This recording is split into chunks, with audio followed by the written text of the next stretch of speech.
Praise Lord दोस्तों, जैसे हमने लास्ट वीडियो में सुना था याकूब की पत्री 3 अध्याय उसका 13 वचन, आज हम फिर से उसको पढ़ने जा रहे हैं। वहां लिखा है, तुम में ज्ञानवान और समझदार कौन है?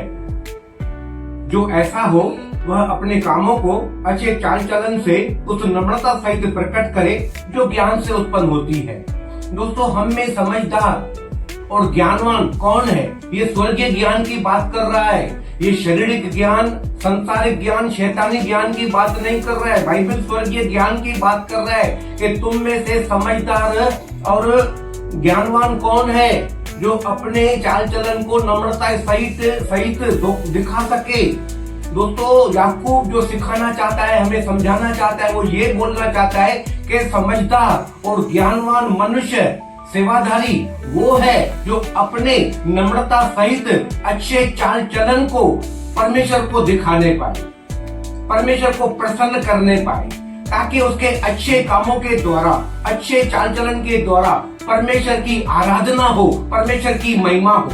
जैसे हमने लास्ट वचन सुना था, यूहन्ना 4:23 में लिखा है, परमेश्वर ढूंढता है अपने लिए ऐसे आराधनालयों को जो आत्मा और सच्चाई से आराधना करते हैं। तो आराधना करने वालों को ढूंढता है, मतलब जो वर्शिप करते हैं उनको। नहीं, आराधना केवल वो नहीं होती है जो हम गीत गाते हैं या वर्शिप करते हैं।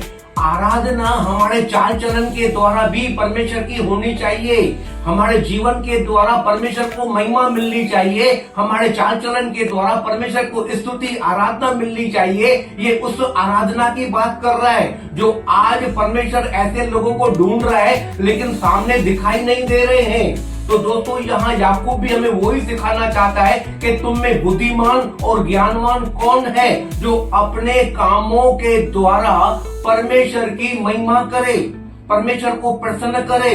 मनुष्य को प्रसन्न करने के लिए सेवा का काम न करो, लेकिन परमेश्वर को प्रसन्न करने के लिए काम करो। उसके बाद में लास्ट वचन में हमने ये भी सीखा था कि लूका 12 अध्याय का 2, 3, 4 वचन में क्या लिखा है। अब हम पढ़ने जा रहे हैं लूका रचित सुसमाचार 12 अध्याय उसका 2 वचन से। वहां लिखा है, कुछ ढका नहीं जो खोला न जाएगा और न कुछ छिपा है जो जाना न जाएगा। इसलिए जो कुछ तुमने अंधेरे में कहा है वह उजाले में सुना जाएगा, और जो तुमने कोठरियों में कानों कान कहा है वह छत पर से प्रचार किया जाएगा।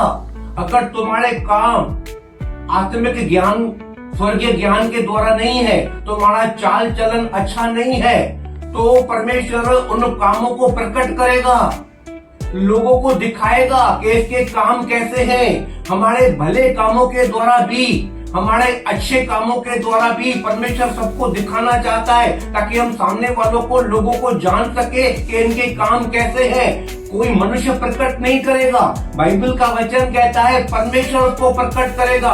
कुछ छुपा नहीं है, कुछ ढका नहीं है जो खोला न जाए, उन कामों को परमेश्वर खोलेगा।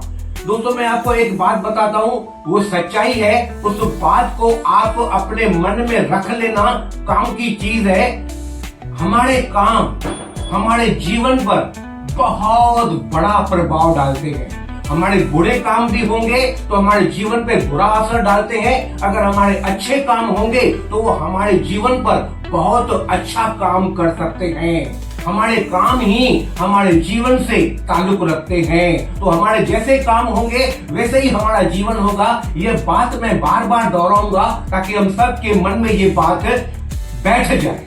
तो दोस्तों, परमेश्वर कहता है कि मैं अपने ऐसे लोगों के कामों को प्रकट करूंगा, उजागर करूंगा, लोगों को दिखाऊंगा कि इसके काम कैसे हैं। लेकिन दुख की बात यह है, आज कुछ लोग वेदी पर खड़े होकर बार बार एक ही बात को दोहराते हैं, लोग मेरी बदनामी कर रहे हैं, लोग मेरी निंदा कर रहे हैं, लोग मुझे तकलीफ दे रहे हैं, लोग मुझे परेशान कर रहे हैं। क्या ऐसे प्रचारकों को बाइबल के वचन याद नहीं है जो बाइबल में लिखा है, यदि परमेश्वर हमारी ओर है तो हमारा विरोधी कौन हो सकता है? मनुष्य से मैं नहीं डरूंगा, मनुष्य मेरा क्या बिगाड़ सकता है? तुम उनसे मत डरो जो केवल शरीर को घात करते हैं, लेकिन तुम उनसे डरो जो शरीर और आत्मा दोनों को नष्ट कर सकते हैं। क्या उन प्रचारकों को ये सारे बाइबल के वचन याद नहीं है, पता नहीं है कि कोई निंदा करता है करने दो, बदनाम करता है करने दो, मेरा परमेश्वर मेरे साथ है, यदि परमेश्वर मेरे साथ है तो मेरा विरोधी कौन हो सकता है। तो ये बार बार इस बात को लेकर परेशान क्यों होते हैं?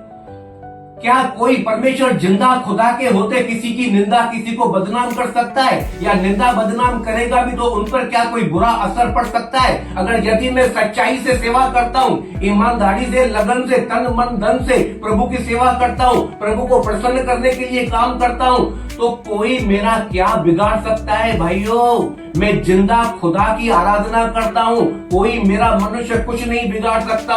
मनुष्य का ना कोई बद्दुआ ना कोई श्राप मेरे जीवन में काम करेगा, क्योंकि मैं आत्मा और सच्चाई से अपना जीवन बिताता हूँ। लेकिन सच्चाई बताता हूँ, ये लोग बार बार इस बात को क्यों बोल रहे हैं जानते हो? इसका मेन मतलब है जो इनके जीवन में आंधी और तूफान है ना, ये लोगों को बताना चाहते हैं ये आंधी और तूफान मेरे बुरे कामों के द्वारा नहीं है, ये लोगों ने मेरी निंदा की है, बदनाम किया है, उसके लिए मेरे जीवन में दुख और तकलीफ आया है, समस्याएं आई है, आंधी और तूफान है। ये लोगों को ये दिखाना चाहते हैं, वरना लोग समझेंगे कि इसको, प्रचारक को, पास्टर को इतना दुख, इतना आंधी और तूफान, तकलीफ, यानी ये बुरा इंसान है। इसीलिए अपने आप को ढकने के लिए, अपने आप को बदनामी से बचाने के लिए ये लोगों पर अपना गुनाह ठोक देते हैं, डाल देते हैं कि लोगों की वजह से मेरे जीवन में तकलीफ आ रही है। तो दोस्तों, अगले वीडियो में हम कुछ और नई बातों को सीखेंगे। तब तक के लिए गॉड ब्लेस यू। जय मसीह।